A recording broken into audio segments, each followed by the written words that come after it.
Okay, today is the 11th of August, and we are on this Salayatana Samyutta, the 35th chapter of the Samyutta Nikaya. Now we come to 35.70 or 70. Then the Venerable Upavana approached the Blessed One and said to him, Venerable Sir, it is said, the directly visible Dhamma, in what way, Venerable Sir, is the Dhamma directly visible, immediate, inviting one to come and see, applicable, to be personally experienced by the wise? Stop here for a moment. When we chant the praise of the Dhamma, we chant Swakato Bhagavata Dhammo Sanditiko Akaliko Ehipasiko. This is the one. Sanditiko is directly visible.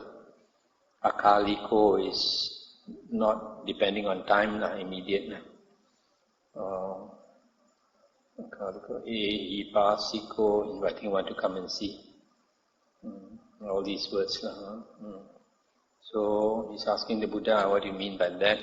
And the Buddha said, here Upavana, having seen a form with the eye, among experiences the form, as well as lust for the form, he understands that lust for forms exists internally thus.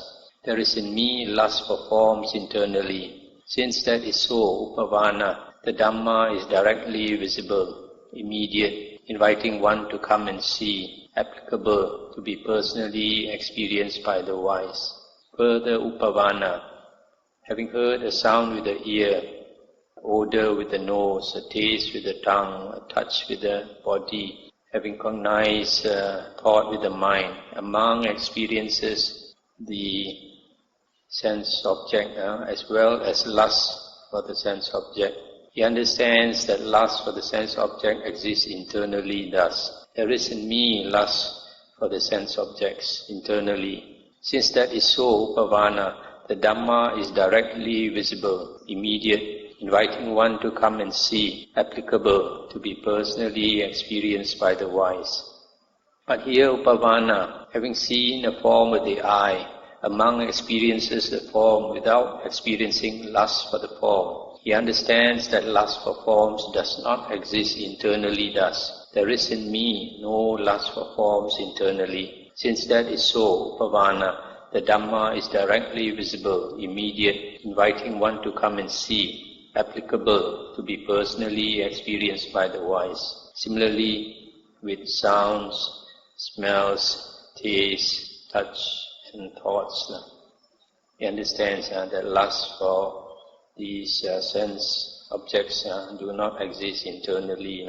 Since that is so, the Dhamma is directly visible, immediate, inviting one to come and see, applicable, to be personally experienced by the wise. So here, the Buddha is saying that a lot of the Dhamma that is taught, if we contemplate, actually we can experience it here and now. For example, the simple thing like karma vipaka. We should do some deed to help others, to benefit others. Immediately we get a happy feeling. And if we do something to harm others, sometimes just saying the wrong word, sometimes after that you feel your conscience pricking you. But then we must understand, when we are compassionate to others, we also have to be compassionate to ourselves. Because we are not Arahant yet. So sometimes we say things a bit careless. So sometimes it hurts others. So the Buddha says always to examine our karma. Whatever we do, whatever we say, whatever we think. What is past also we contemplate. What we are doing now we contemplate. And before we do something also we contemplate. That's how we keep our three karmas clear, clean. So the Buddha is saying this one, the first part is for the ordinary person. The ordinary person, when they experience contact at the six senses, that means seeing a form, a beautiful form, hearing beautiful music, smelling nice perfume, or tasting good food, or having pleasant touch, or pleasant thoughts and all that, then lust arises. So But then one who has cultivated himself, after many years, he have cultivated himself, done a lot of meditation, the mind becomes stronger, and he has studied the Dhamma, and he has absorbed it. Then when the six senses impinge on him, then he doesn't react in the same way. The mind is much stronger, not easily shaken by all these external objects. Next sutta is 35.74. That's Savatthi. Then a certain monk approached the Blessed One, paid homage to him, sat down to one side and said to him, Venerable Sir, in such and such a dwelling there is a certain newly ordained monk, not well known, who is sick, afflicted, gravely ill. It would be good, Venerable Sir, if the Blessed One would approach that monk out of compassion. Then when the Blessed One heard the words, newly ordained and sick, he understood that he was not a well-known monk. He went to him. That monk saw the Blessed One coming in the distance and stirred on his bed. The Blessed One said to him, Enough, monk, do not stir on your bed. There are these seats ready, I will sit down there. The Blessed One then sat down on the appointed seat and said to that monk, I hope you are bearing up, monk. I hope you are getting better. I hope that your painful feelings are subsiding and not increasing, and that their subsiding, not their increase, is to be discerned.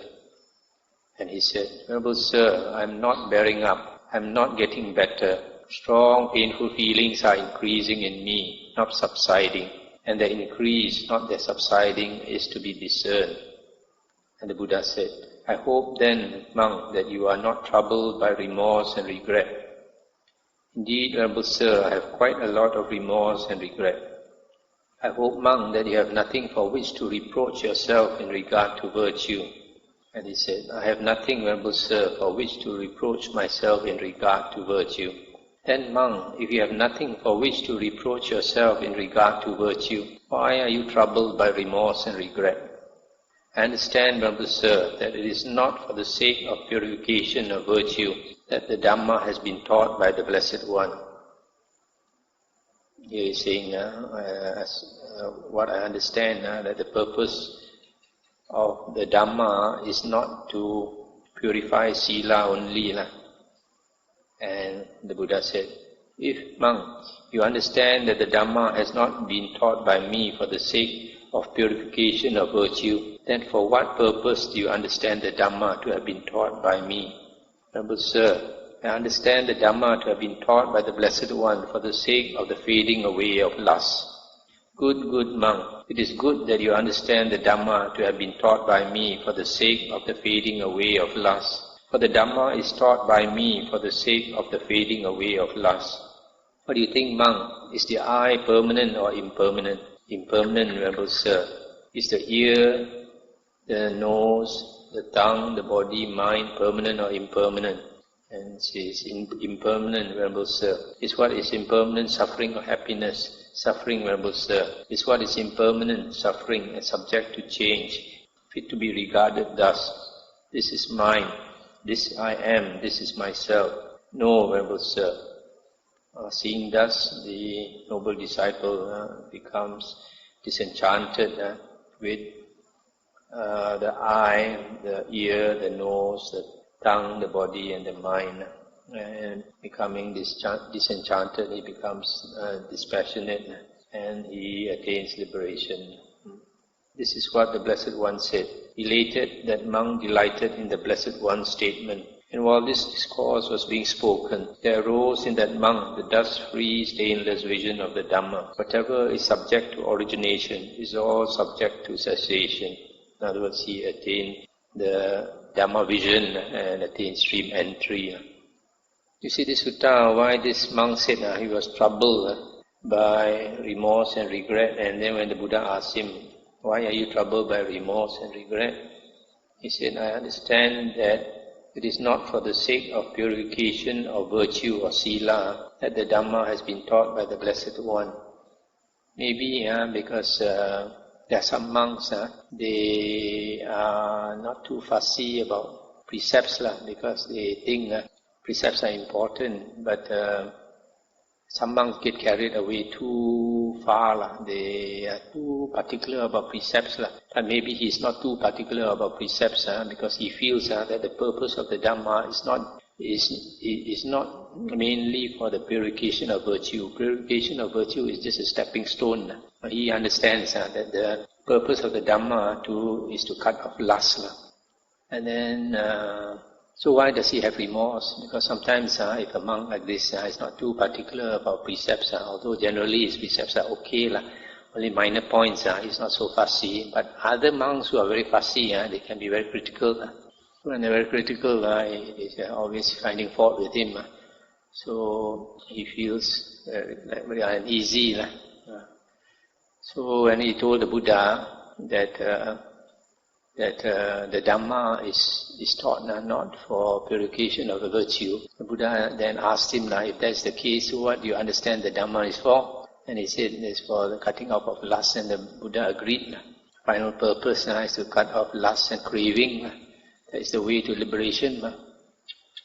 Only thing is, there's some other sutta where the Buddha talked about the various stages of progress. In the beginning, sila is one of the things at the bottom. As you go higher, there are other things that are more important. So some monks, they are too fussy about sila. They concentrate on sila and they don't progress. They just stay there. So this monk, the Buddha agreed with him. And so after listening to the Buddha, he attained vision of the Dhamma. 35.81. Then a number of monks approached the Blessed One and said to him, "Here, Venerable Sir, wanderers of other sects ask us, for what purpose, friends, is the holy life lived under the ascetic Gotama, Samana Gotama?" When we are asked thus, Venerable Sir, we answer those wanderers thus: "It is, friends, for the full understanding of suffering that the holy life is lived under the Blessed One."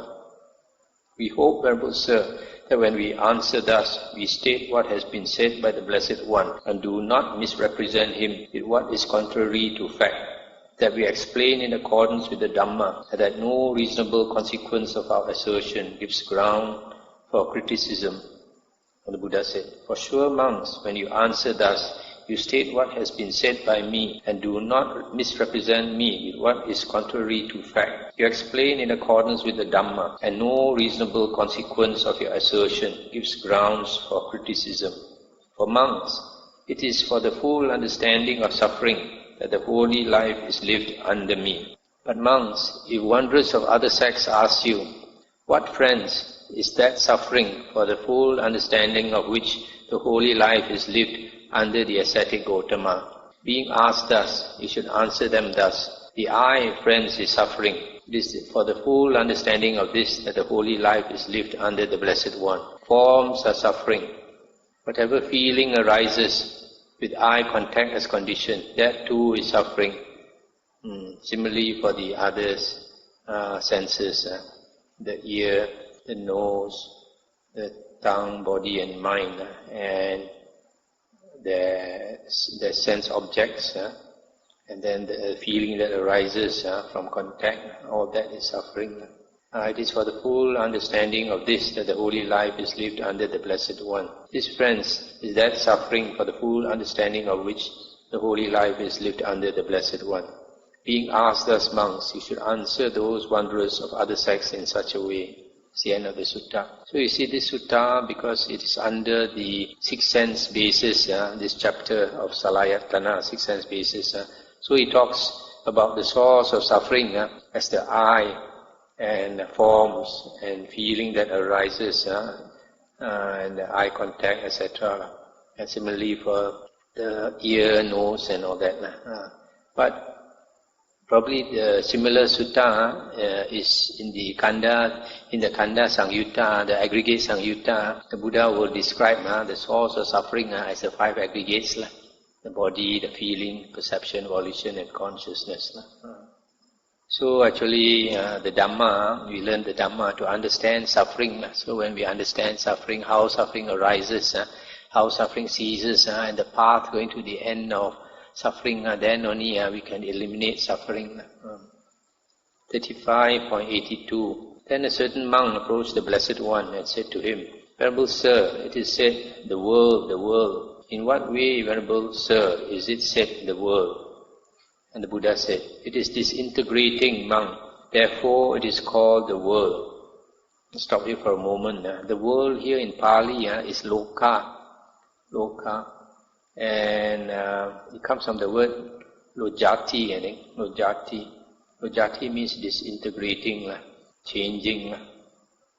And what is disintegrating? The I, monk, is disintegrating. Forms are disintegrating. I consciousness is disintegrating. Eye contact is disintegrating. Whatever feeling arises with eye contact as condition, that too is disintegrating. Similarly, for the ear, the nose, tongue, body and mind, these 6 sense bases, and then the consciousness that arise, the object of the 6 sense bases also, and the contact, feeling, all that is impermanent, so disintegrating. Therefore, the world is so called. So here the Buddha says, the world is disintegrating. So now he refers to the 6 sense bases, meaning to say that the world is in the 6 sense bases. So because the world is in the 6 sense bases, and the 6 sense bases are impermanent and changing, and so therefore the world is impermanent and changing. 35.85. Then the Venerable Ananda approached the Blessed One and said to him, Venerable Sir, it is said, empty is the world, empty is the world. In what way, Venerable Sir, is it said, empty is the world? This word empty, is the translation in Chinese is what? Kong. Comes from the word sunyata, sunya. It is because, Ananda, it is empty of self and what belongs to self that it is said, empty is the world. And what is empty of self and of what belongs to self? The I, Ananda, is empty of self and of what belongs to self. Forms are empty of self and of what belongs to self. I, consciousness, is empty of self and of what belongs to self. I, contact, is empty of self and of what belongs to self. Whatever feeling arises also is empty of self. Similarly for all the other sense bases. So it is Ananda because it is empty of self and of what belongs to self that it is said empty is the world. So here the word empty or emptiness, sunyata, does not mean that there's nothing in the world. Sometimes Chinese books, they always talk about kong, as though there's nothing. It's not the meaning. Meaning is that it is anatta, no self. And no self means there is no one thing that is unchanging, that is permanent, that remains the same. So because everything is changing all the time, you cannot identify any one thing as having a self, having a core, an unchanging core. So that's the meaning of emptiness, kong, sunyata. Next sutta is 35.87. This same sutta is found in the Majjhima Nikaya, sutta number 144. There it is called the Chano Vada Sutta, advice to Chana the monk. On one occasion, the Blessed One was dwelling at Rajagaha in the bamboo grove, the squirrel sanctuary. On that occasion, the Venerable Sariputta, Venerable Mahachunda, and the Venerable Chana were dwelling on Mount Valchapi. And the Venerable Chana was sick, afflicted, gravely ill. Then in the evening, the Venerable Sariputta emerged from seclusion, approached the Venerable Mahachunda and said to him, Come, friend Chunda, let us approach the Venerable Chana and ask about his illness. Yes, friend, the Venerable Mahachunda replied. Then the Venerable Sariputta and the Venerable Mahachunda approached the Venerable Chana and exchanged greetings with him, after which they sat down in the appointed seats. The Venerable Sariputta then said to the Venerable Chana, I hope you are bearing up, friend Chana. I hope you are getting better. I hope that your painful feelings are subsiding and not increasing, and that their subsiding, not their increase, is to be discerned. Friend Sariputta, I am not bearing up. I am not getting better. Strong, painful feelings are increasing in me, not subsiding.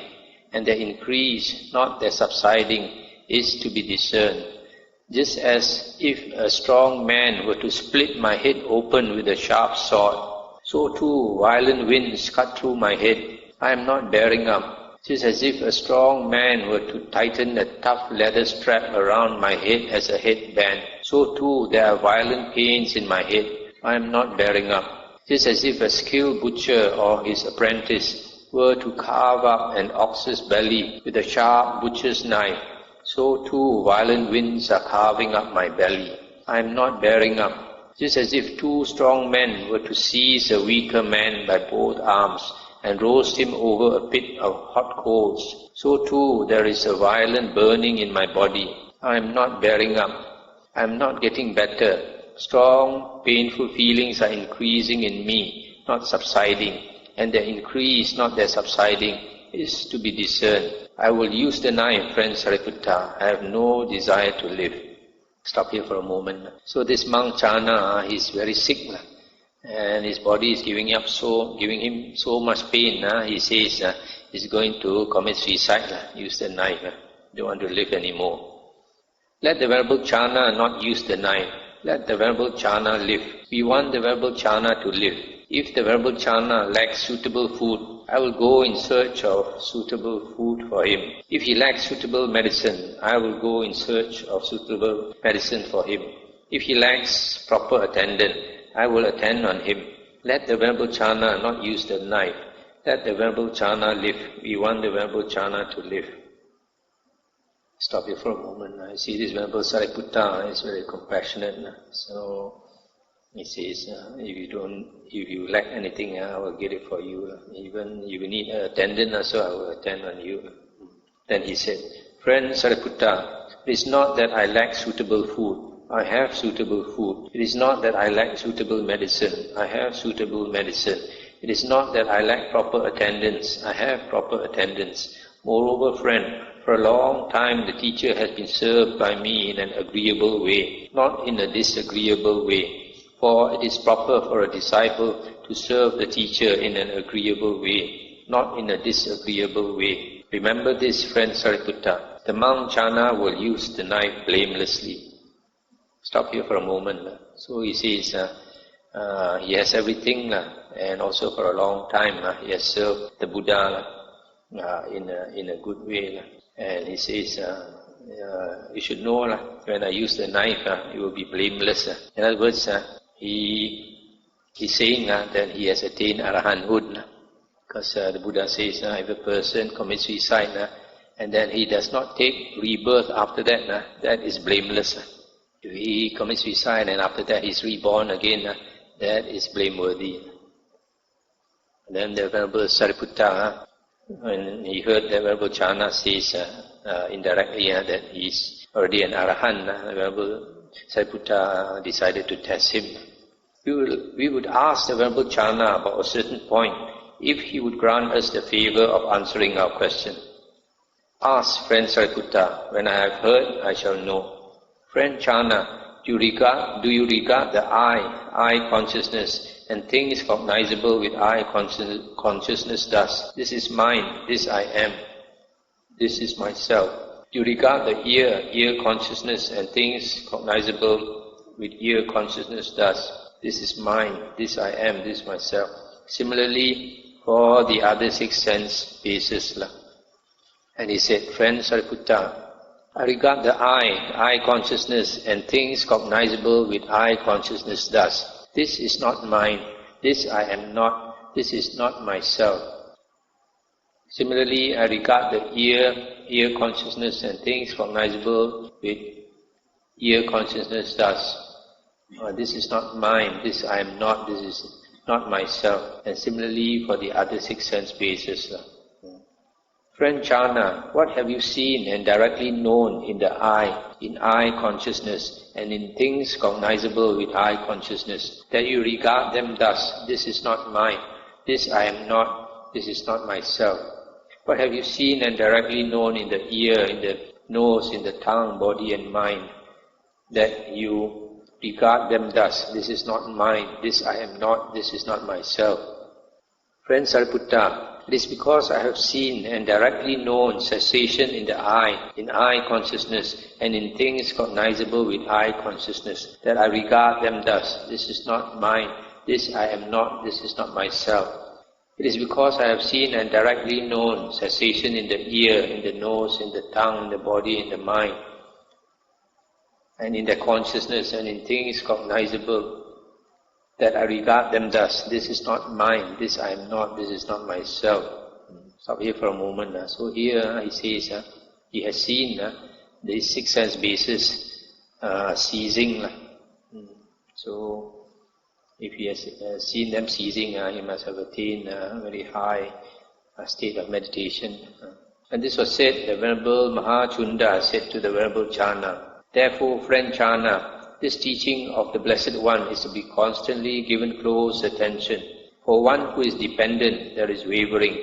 For one who is independent, there is no wavering. When there is no wavering, there is tranquility. When there is tranquility, there is no inclination. When there is no inclination, there is no coming and going. When there is no coming and going, there is no passing away and being reborn. When there is no passing away and being reborn, there is neither here nor beyond nor in between the two. This itself is the end of suffering. Stop here for a moment. So, Venerable Mahachunda gave this advice to the Venerable Chana that we should remember the Buddha's teaching. One who is dependent, that means one who is attached, then there is wavering. The mind can still shake, not yet steady. But one who is independent, not attached, there is no wavering. And because there is no wavering, there is tranquility. And so, if there is all this, then there is no coming and going, no dying and being reborn. There is no passing away and being reborn. So, when there is no passing away and being reborn, there is neither here nor beyond, nor in between the two. This here or beyond is like this life and another life, and in between the two refers to the intermediate state of existence, which the commentaries and the Abhidhamma denies. But in the Sutta, Buddha did talk about this state, that if a being is going to be reborn into the womb, then there is an intermediate state that he has to wait. He has to wait for some time, a suitable time. When the parents come together, the mother is in the right season, then he can enter the womb. So, but then this, the Abhidhamma and the commentaries, it does not click with the Abhidhamma teaching, so they don't recognize this. Then when the Venerable Sariputta and the Venerable Mahachunda had given the Venerable Chana this exhortation, they rose from their seats and departed. And soon after they had left, the Venerable Chana used the knife. Then the Venerable Sariputta approached the Blessed One, paid homage to him, sat down to one side and said, Venerable Sir, the Venerable Chana has used the knife. What is his destination? What is his future born? The Buddha said, Sariputta, didn't the monk Chana declare his blamelessness right in your presence? So the Buddha said, didn't he tell you that his death is blameless? In other words, he's not reborn. And then the Venerable Sariputta said, Venerable Sir, there is a Vajjan village named Puba Vijana. There the Venerable Chana had family friends, intimate families, hospitable families. And the Buddha said, the Venerable Chana did indeed have these friendly families, Sariputta, intimate families, hospitable families. But I do not say that to this extent one is blameworthy.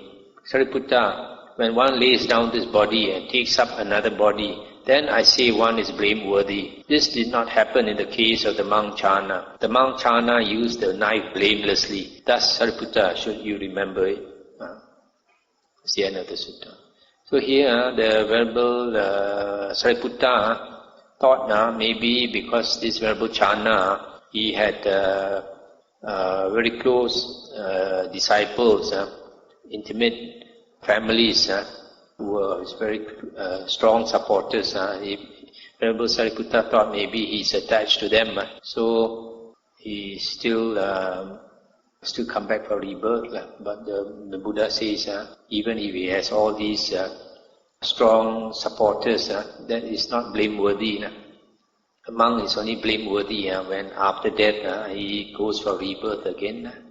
So the Buddha says that the monk is blameless. He has entered Nibbana.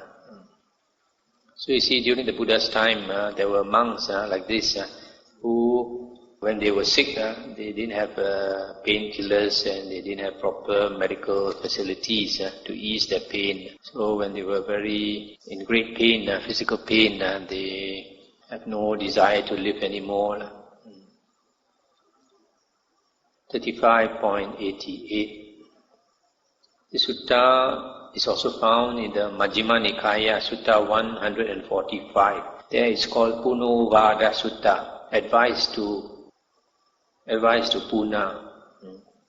Then the Venerable Puna approached the Blessed One and said to him, Venerable Sir, it would be good if the Blessed One would teach me the Dhamma in brief, so that having heard the Dhamma from the Blessed One, I might dwell alone, withdrawn, diligent, ardent and resolute. And the Buddha said, Puna, there are forms cognizable by the eye that are desirable, lovely, agreeable, pleasing, sensually enticing, tantalizing. If a monk seeks delight in them, welcomes them, and remains holding to them, delight arises in him. With the arising of delight, Puna, there is the arising of suffering, I say. There are, Puna, sounds cognizable by the ear, odors cognizable by the nose, taste cognizable by the tongue, touch or contact cognizable by the body, and thoughts cognizable by the mind that are desirable, lovely, agreeable, pleasing, sensually enticing, tantalizing. If a monk seeks delight in them, welcomes them, and remains holding to them, delight arises in him. With the arising of delight, Puna, there is the arising of suffering, I say. Puna, there are forms cognizable by the eye, smells, taste, touch, thoughts, that are desirable, lovely, agreeable, pleasing, sensually enticing, tantalizing. If a monk does not seek delight in them, does not welcome them, and does not remain holding to them, delight ceases in him. With the cessation of delight, Puna, there is the cessation of suffering, I say. And so the Buddha gave him this brief teaching and then told him, now that you have received this brief exhortation from me, Puna, in which country will you dwell? And he said, there is, Venerable Sir, a country named Sunaparanta. I will dwell there. Puna, the people of Sunaparanta are wild and rough. If they abuse and revile you, what will you think about that? And he said, Venerable Sir, if the people of Sunaparanta abuse and revile me, then I will think, these people of Sunaparanta are excellent, truly excellent in that they do not give me a blow with a fist. Then I will think thus, Blessed One. Then I will think thus, Fortunate One. But Puna, if the people of Sunaparanta do give you a blow with a fist, what will you think about that? Venerable Sir, if the people of Sunaparanta give me a blow with a fist, then I will think, these people of Sunaparanta are excellent, truly excellent, in that they do not give me a blow with a clod. Then I will think thus, Blessed One. Then I will think thus, Fortunate One. But Puna, if the people of Sunaparanta do give you a blow with a clod, what will you think about that? Venerable Sir, if the people of Sunaparanta give me a blow with a clod, then I will think, these people of Sunaparanta are excellent, truly excellent, in that they do not give me a blow with a rod. Then I will think thus, Blessed One. Then I will think thus, Fortunate One. But Puna, if the people of Sunaparanta do give you a blow with a rod, what will you think about that? Venerable Sir, if the people of Sunaparanta give me a blow with a rod, then I will think, these people of Sunaparanta are excellent, truly excellent, in that they do not stab me with a knife. Then I will think thus, Blessed One. Then I will think thus, Fortunate One. But Puna, if the people of Sunaparanta do stab you with a knife, what will you think about that? Venerable Sir, if the people of Sunaparanta stab me with a knife, then I will think, These people of Sunaparanta are excellent, truly excellent, in that they do not take my life with a sharp knife. Then I will think thus, Blessed One. Then I will think thus, Fortunate One. But Puna, if the people of Sunaparanta do take your life with a sharp knife, what will you think about that? Venerable Sir, if the people of Sunaparanta take my life with a sharp knife, then I will think, there have been disciples of the Blessed One who, being repelled, humiliated and disgusted by the body and by life, sought for an assailant, in other words, to kill them. But I have come upon this assailant even without a search. Then I will think thus, Blessed One. Then I will think thus, Fortunate One. And the Buddha said, good Puna, endowed with such self-control and peacefulness, you will be able to dwell in the Sunaparanta country. Now, Puna, you may go at your own convenience. Then, having delighted and rejoiced in the Blessed One's statement, the Venerable Puna rose from his seat, paid homage to the Blessed One, and departed, keeping him on his right. He then set his lodging in order, took his bowl and outer robe, and set out to wander towards the Sunaparanta country. Wandering by stages, he eventually arrived in the Sunaparanta country, where he dwelt. Then during that rain season, the Venerable Puna established 500 male lay followers and 500 female lay followers in the practice, and he himself, during that same rains, realized the three true knowledges, and during that same rains he attained final Nibbana. Then a number of monks approached the Blessed One, paid homage and sat down and said, Venerable Sir, the clansman named Puna, who was given a brief exhortation by the Blessed One, has died. What is his destination? What is his future born? And the Buddha said, Monks, the clansman Puna was wise. He practiced in accordance with the Dhamma and did not trouble me on account of the Dhamma. The clansman Puna has attained final Nibbana. That's the end of the sutta. So at the end, this last part, the Buddha said, he practiced in accordance with the Dhamma and did not trouble me on account of the Dhamma. That means after the Buddha taught him the Dhamma, I didn't ask too much unnecessary questions and all that. So you see, this monk, he was one of the monks during the Buddha's time who went to various parts of India to teach the Dhamma. So he knew that these people of Sunaparanta are very fierce people, very hard to convert them, and they might even take your life. But because he was so dedicated to the Dhamma, so he decided to go there. So he went there, and then he managed to convert 500 laymen and 500 lay women to practice the Dhamma. And during the rain season, he himself attained arahanthood and attained the three true knowledges. That means he had psychic power. But somehow, I don't know why he died within the same rains. I don't know whether he was killed or, or he died naturally. So a lot of people, they don't understand. They say the arahants are selfish, only practice for themselves. Actually, you see the Buddha's disciples, they went to so many places to spread the Dhamma. Now you find a lot of countries, no more Buddhists. They used to be very strong Buddhist countries, like Pakistan, Bangladesh, Tibet. The next sutta is 35.93, page 1172. The Buddha said, Monks, consciousness comes to be in dependence on a diet, on two things, diet, dual. And how, monks, does consciousness come to be in dependence on a diet? In dependence on the I and forms, there arises I consciousness. The I is impermanent, changing, becoming otherwise. Forms are impermanent, changing, becoming otherwise. Thus this diet is moving and tottering, impermanent, changing, becoming otherwise.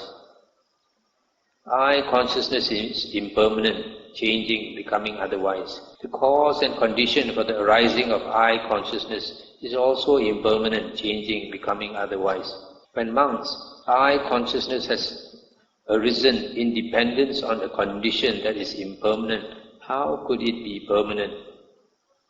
Stop here for a moment. So here the Buddha is saying I consciousness arises dependent on two things. That there is the I and there are forms for you to see. So since I consciousness depends on the I and the forms, and these two things are impermanent, so the I consciousness being dependent on impermanent things, so the I consciousness is even more impermanent since it depends on impermanent conditions. The meeting, the encounter, the concurrence of these three things is called eye contact. Eye contact too is impermanent, changing, becoming otherwise. Cause and condition for the arising of eye contact is also impermanent, changing, becoming otherwise. When monks, eye contact has arisen in dependence on a condition that is impermanent, how could it be permanent? Contacted monks, one feels, contacted one intends, contacted one perceives. Thus these things too are moving and tottering, impermanent, changing, becoming otherwise. In other words, once you have contact at the eye base, then feeling arises, and then intention arises, perception arises, all this. Similarly, in dependence on the ear and sounds, there arises ear consciousness. In dependence on the nose and smells, there arises nose consciousness. In dependence on the tongue and taste, there arises tongue consciousness. In dependence on the body and touch, there arises body consciousness. In dependence on the mind and thoughts, there arises mind consciousness. And these sense bases are impermanent, changing, becoming otherwise. And the sense objects are also impermanent, changing, becoming otherwise. So the consciousness that arises is also impermanent, changing, becoming otherwise. The cause and condition for the arising of the sixth sense consciousness is also impermanent, changing, becoming otherwise.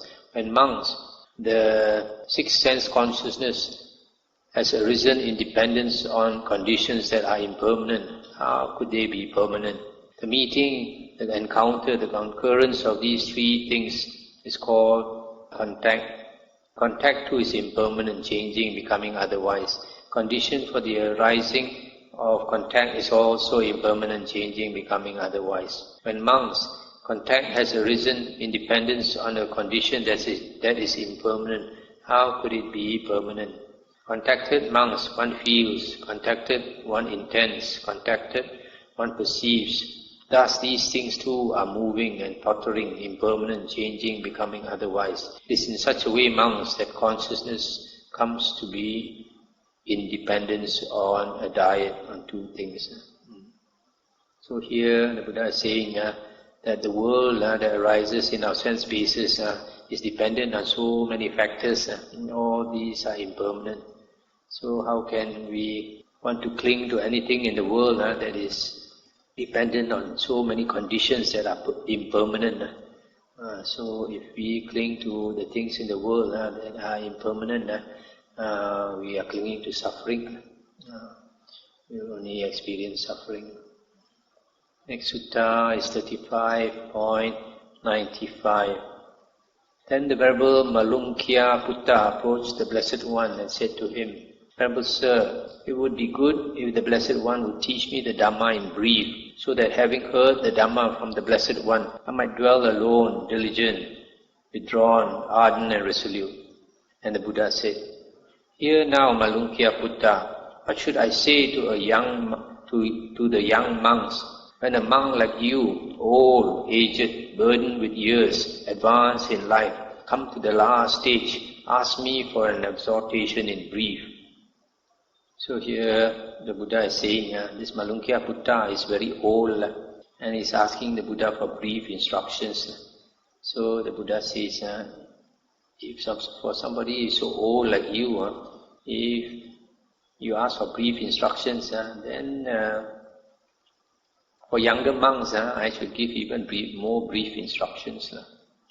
And then he said, Although, Venerable Sir, I am old, aged, burdened with years, advanced in life, come to the last stage, let the Blessed One teach me the Dhamma in brief. Let the Fortunate One teach me the Dhamma in brief. Perhaps I may understand the meaning of the Blessed One's statement. Perhaps I may become an heir to the Blessed One's statement.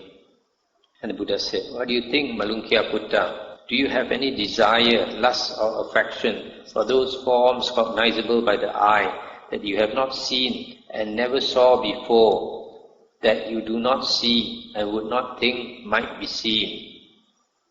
No, Venerable Sir. So if there's something that you have not seen before, surely you will not have any desire, lust or affection for it. Do you have any desire, lust or affection for those sounds cognizable by the ear, for those smells, taste, touch and thoughts that you have not known before and you do not now know and would not in the future know? And he says, no, Venerable Sir. Here, Malunkhya Putta, regarding things seen, heard, sensed and cognized by you, in the seen there will be merely the seen, in the heard there will be merely the heard, in the sense there will be merely the sensed, in the cognized there will be merely the cognized. In other words, the Buddha is saying, whatever you see, hear, etc., at the six senses, just know it. Don't start conceiving, have ideas.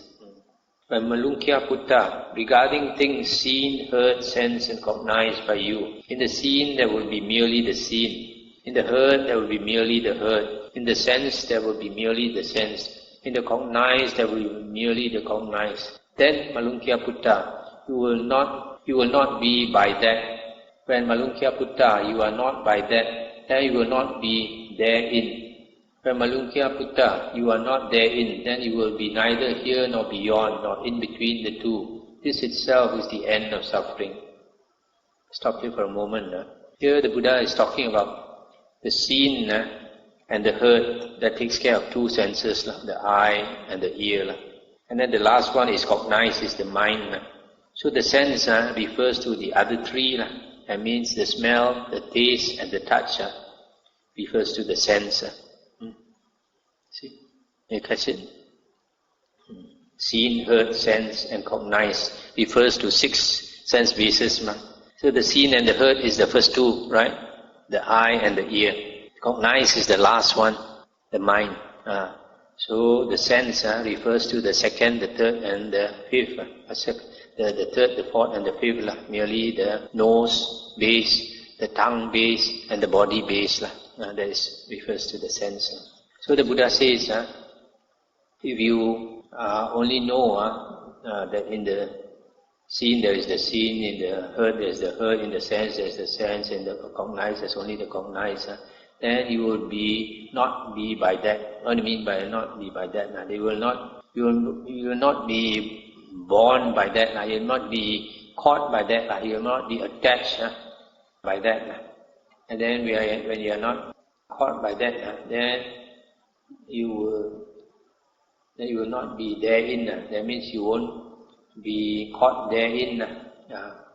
And when you are not caught by the desire and lust therein, then there will be neither here nor beyond nor in between the two. So there won't be rebirth in the human realm or some other realm beyond or in between the two, the intermediate state. This is the end of suffering.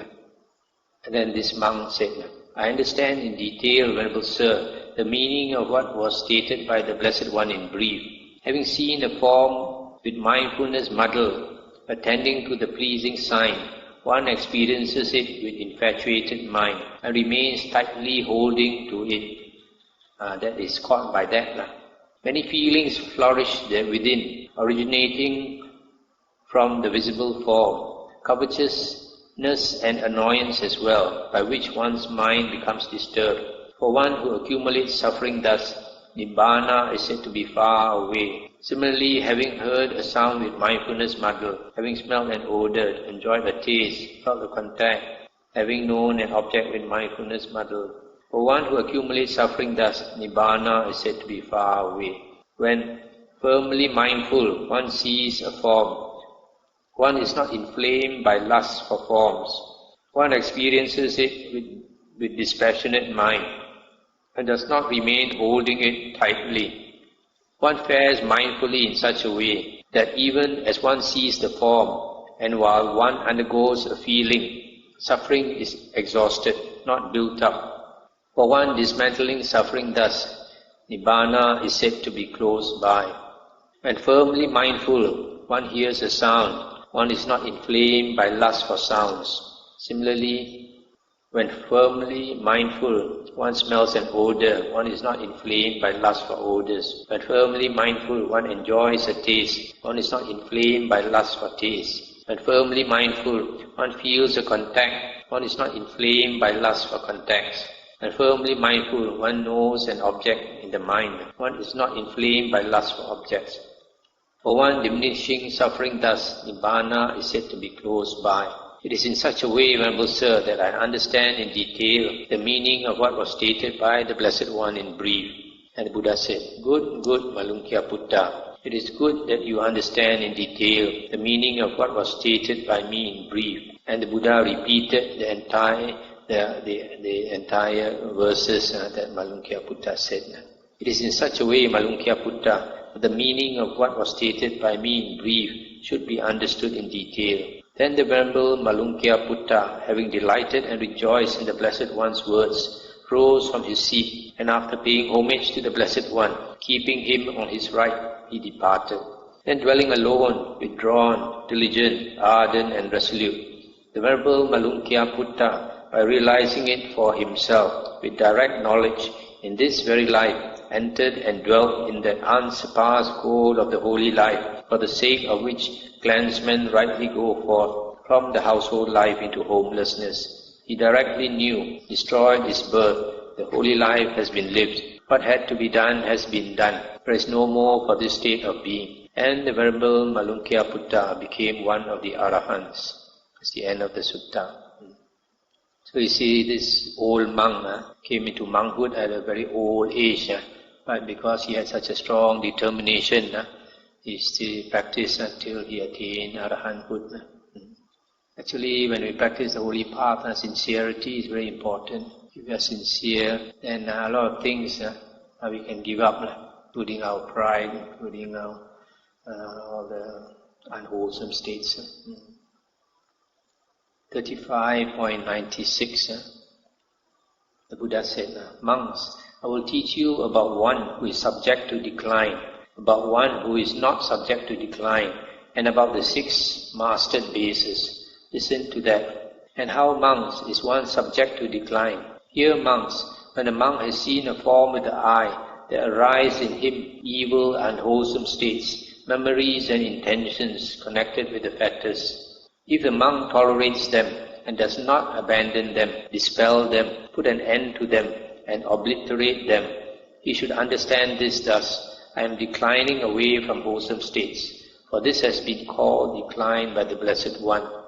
Further, monks, when a monk has heard a sound with the ear, smelled an odor with the nose, tasted a taste with the tongue, contacted a touch with the body, or thought a thought with the mind, there arise in him evil and unwholesome states, memories and intentions connected with the fetters. If the monk tolerates them and does not abandon them, dispel them, put an end to them, and obliterate them, he should understand this thus: I am declining away from wholesome states, for this has been called decline by the Blessed One. It is in such a way, monks, that one is subject to decline." I stop here for a moment.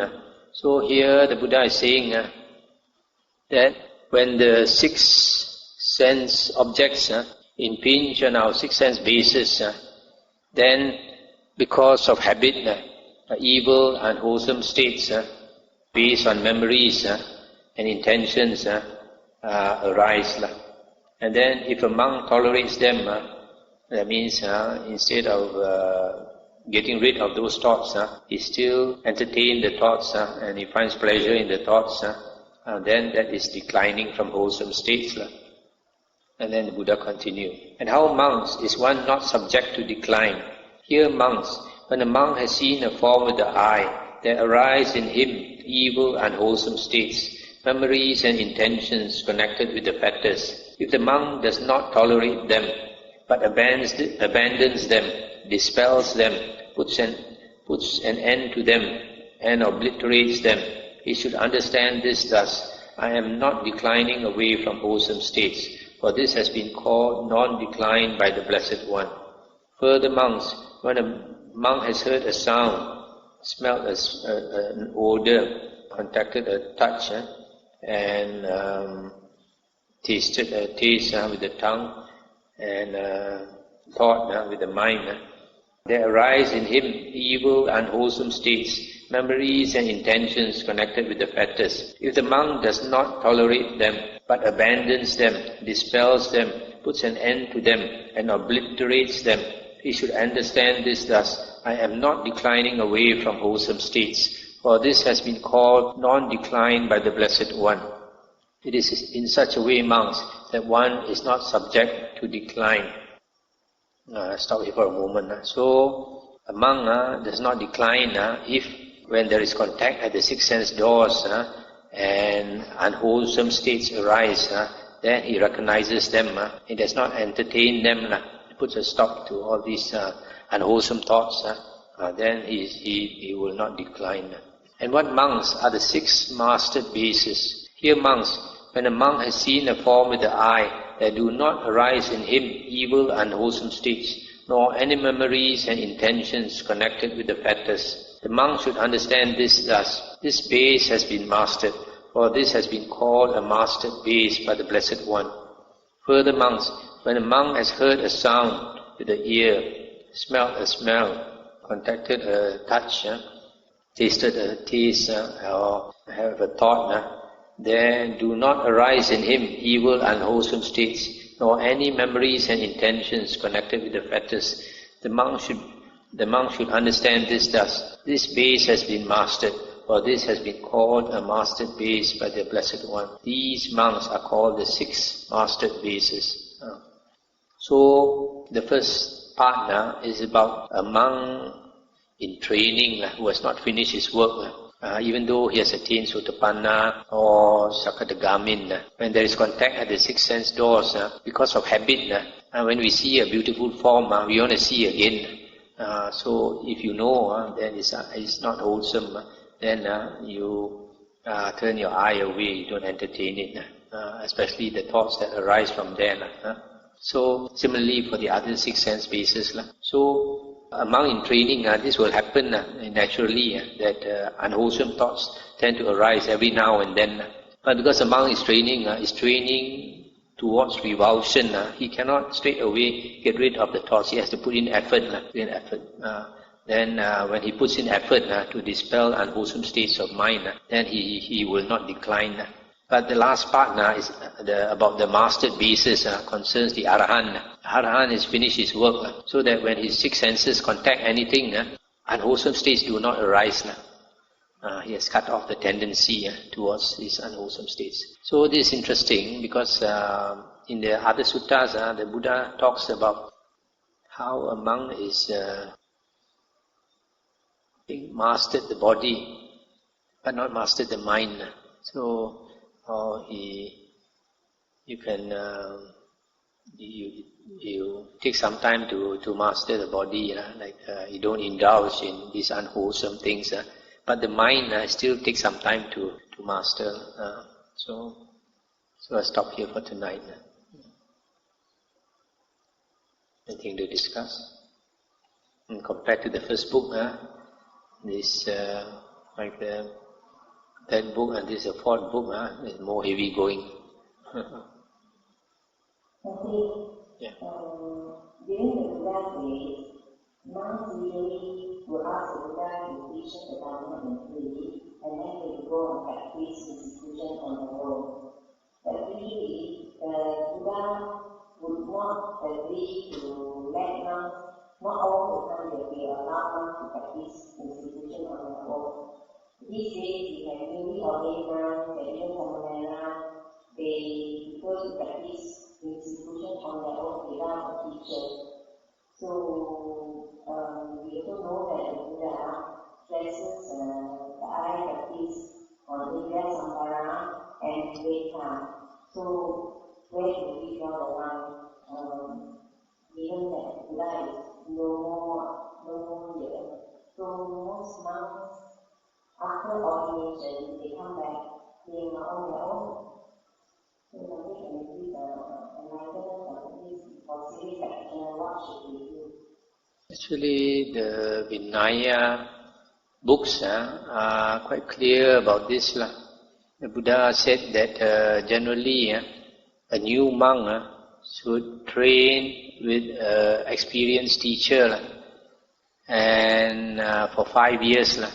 And the purpose of this training for 5 years is to understand the suttas and the Vinaya thoroughly and other things that a monk needs to know. So this is the general rule that a new monk should stay with a teacher. But the Buddha gave allowed exceptions. The exceptions allowed is like a monk has come into monkhood late in life. So he doesn't have much time. So if he wants to practice alone, strive very hard in meditation and live alone, the Buddha allows that. But even then, he should have a firm foundation in the suttas, because the Buddha in one of the Satipatthana suttas, when a monk asked for instructions on meditation, the Buddha said, first you must establish 2 foundations. One is sila, moral conduct, that is basic for everybody. And secondly, the Buddha said you must have right view. The right view, according to the suttas, comes from learning the suttas. Only when you learn the suttas, the original discourses of the Buddha, then only you can get right view. So after you have right view, then you go and meditate, practice, then the chances of going on the right path is good. But if a monk does not learn the suttas and then straight away he goes into practice of meditation, he may go the wrong way and never achieve anything. So it's very important to get right view first. So generally that is the case with monks. If they want to live alone, they should first get right view. So we are very fortunate nowadays, unlike the Buddha's time. The Buddha's words are all in black and white, in the book form. So if a monk takes the trouble to study the Nikaya books, he can also get right view. In that case, if he doesn't want to follow a teacher, then it's okay. But generally, a monk does not follow a teacher only if he's come into monkhood old. If he's still young, then he has time. He should follow a teacher, get guidance from the teacher whenever possible. The other thing is, a lot of monks, we notice nowadays, like Malaysian monks, soon after they are ordained, they start going overseas. They go to Burma, they go to Sri Lanka, they go to Thailand, they go to Taiwan, they go everywhere. Go India, go China. Actually, in the Vinaya books, it's not allowed. A young monk, wherever he wants to go, he should be accompanied by a senior monk, because a young monk, he is not disciplined or trained yet, so he may misbehave or get into some trap or make some mistake or other, or not conduct himself well. If a monk has not had 5 vasas, has not completed 5 years of monkhood, he should never travel alone. Unless in exceptional cases where you cannot find a senior monk to accompany him. Otherwise, wherever he goes, out of the monastery, he should not leave the monastery on his own. A lot of monks nowadays, they don't study the Sutta and the Vinaya, they don't know all these rules, so they just go here, go there. Let's say he already got the right view. Is it possible for him to be undone or maybe from the benefits and so? If a monk has attained right view, That means he has attained stream entry. So you have attained stream entry, then he is an Arya. And if he is an Arya, it's not possible for him to do certain things like break the major precepts. It's not possible. Page what? Page what? 1166.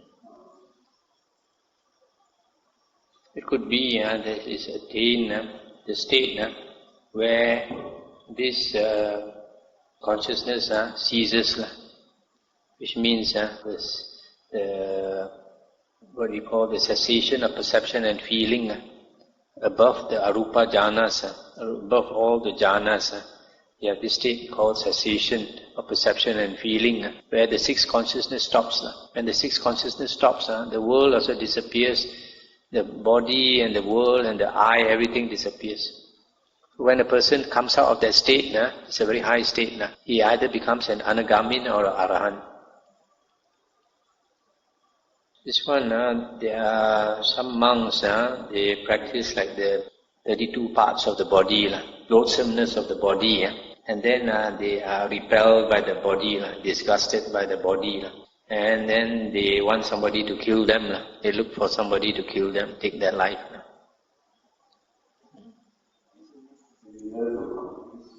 Yeah. This one, this should not happen. If that person understands the Dhamma, it should not happen. That's why right view is very important. A person does not have right view, he practice, become disgusted with the body, and then he wants to commit suicide. So it so happened in the Vinaya books, there was a time when the monks, there was the early part of the Buddha's when the Buddha, not so long after the Buddha was enlightened, he taught his disciples only one meditation on the loathsomeness of the body, 32 parts of the body. So the monks practiced very hard, and then they became disgusted with the body. Then Mara, one of Mara's devas, entered the body of a monk, and then this monk used to be a butcher or something. So he asked the monks, he said, who is disgusted with the body, I will bring you to Nibbana faster. So he, being a butcher before, he got a very sharp knife. So some of them were very disgusted with life. They asked him to take their life. So I slit their throat or what. So at that time the Buddha went into seclusion, I think for 2 weeks. When the Buddha came out of seclusion, he found the number of monks reduced. They asked Ananda why. Ananda said, many of the monks were disgusted with their body, then they allowed this fellow to take their life.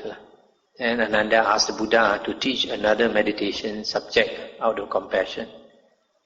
And then the Buddha taught Anapanasati. And then when the Buddha taught Anapanasati, the Buddha said that before enlightenment, the Tathagata practiced Anapanasati. And even after enlightenment also, the Tathagata practices Anapanasati. Takes a lot of effort, many years of effort. That's why the Buddha said, we need to attain jhana. When you have jhana, then the mind becomes strong, and you can see clearly, and also you have the strength of mind to do what should be done, and not do what should not be done. Very often our mind is not strong. We know we should not do something, we still go and do it. And sometimes we know that we should do something, we are lazy and all this thing, but the mind is not strong. So only when the mind is very focused, then we can see very clearly what we should do, what we should not do, and we have the strength of mind to go and do or not do. For example, a lot of people commit adultery. Not that they don't know it's wrong, they know it's wrong, but the flesh is weak. Come to transfer merit.